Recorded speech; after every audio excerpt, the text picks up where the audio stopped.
পুনরুত্থান, যেটা আসল শিক্ষা সূরা ইয়াসিনের, মানে মৃত্যু পরবর্তী জীবন, এটা মহাসত্য, এটা হবেই।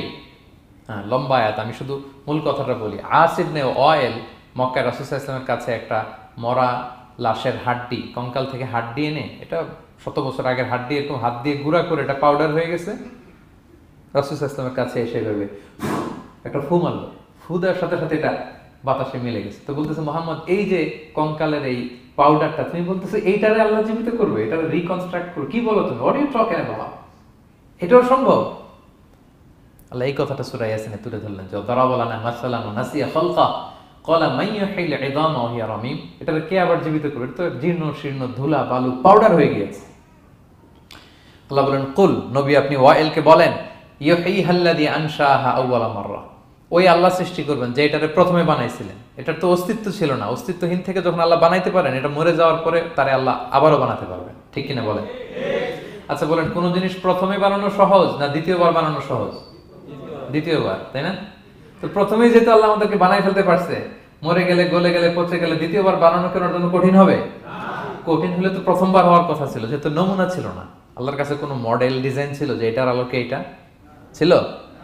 তো সেই আল্লাহ যখন আমাদেরকে বানাই ফেলতে পারছেন প্রথমবার, দ্বিতীয়বার কি তার জন্য কঠিন না সহজ? তখন বিষ্ণু ইসলাম বললেন যে এই পাউডার, তুমি যে কঙ্কালের হাড্ডি ফু দিয়ে বললা, এটাকে আল্লাহ জীবিত করবেন, অনুরূপভাবে তোমাকেও জীবিত করবেন এবং তোমাকে জাহান্নামে নিক্ষেপ করবেন। আল্লাহ জাহান্নাম থেকে আমাদেরকে হেফাজত করুন। সহিহ মুসলিমের হাদিসে আল্লাহর হাবিব সাল্লাল্লাহু আলাইহি ওয়াসাল্লাম বলেন, ইন্না ফিল ইনসানি আযমান, মানুষের দেহে একটা হাড্ডি কণিকা আছে, লা তাকুলুল আরদু আবাদা, এই হাড্ডি কণিকা জমিন কখনো খেতে পারে না।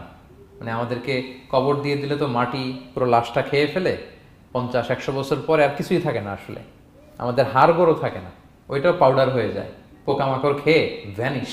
কিন্তু একটা জিনিস ছাড়া, আমাদের এই যে শির দ্বারা ব্যাকবোন, আমাদের স্পাইনাল কর্ডের একেবারে নিচে ট্রায়াঙ্গেল ছোট্ট একটা হাড্ডি কণিকা আছে, ত্রিভুজ আকৃতির, এটাকে ডাক্তারি ভাষায় বলে কক্সিক্স টেইল বোন, পুচ্ছাস্তি বলে। এই ছোট্ট কণা, এইটা নষ্ট হয় না। আল্লাহ বলে, এইটাকে বেইস ধরে আমি কিয়ামতের দিন তোমাদের সবাইকে আবার জীবিত করব। হিন্দুরা যে শ্মশানে লাশ পোড়ায়, সব পুড়ে যায়, কক্সিক্স পুড়ে নয়, ছোট্ট কক্সিক্স কোথা হয় জানেন?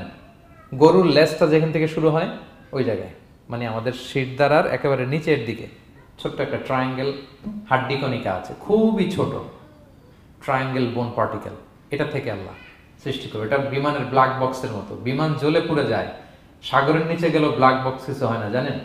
যে MH কত 370, ওই যে ডুবলো, যে ভারত মহাসাগরের নিচ থেকে 3 দিন সিগন্যাল দিচ্ছিল ব্ল্যাক বক্স, এরপর এটার ব্যাটারিও নাই, আর দিতেও পারে নাই, দেখেন সব ধ্বংস হয়ে যায়। ব্ল্যাক বক্স থেকে বিমানের সর্বশেষ কি হয়েছিল ইনফরমেশন গুলো পাওয়া যায়, ওইটা নষ্ট হয় না সাধারণত বিমানে। এই আল্লাহ তাআলা এই ব্ল্যাক বক্স দিয়ে দিয়েছেন আমাদের পেছনে, আজবুল জানাব, এখান থেকে আল্লাহ তাআলা সেদিন আমাদেরকে রিকনস্ট্রাক্ট করবেন। তাহলে পুনরুত্থান, আবার যে আমরা জীবিত হব, এটা বিশ্বাস হয় আপনাদের? হয়। এটা করতে আল্লাহ কিছুই লাগে না, শুধু কুন বললেই হয়ে যায়। কি বললে? এই কুন কথা দিয়ে আল্লাহ তাআলা শেষ করেছেন সূরা ইয়াসিন। আল্লাহ বলেন যে আল্লাহর যে অসীম ক্ষমতা, এটা শুধু কুন বললেই হয়। ইন্নামা আমরুহু ইযা আরাদা শাইআন আইয়াকুলা লাহু কুন ফায়াকুন, কুন হও ফায়াকুন, হয়ে যায়, বি ইট ওয়াজ, হও বলতে হয়ে যায়।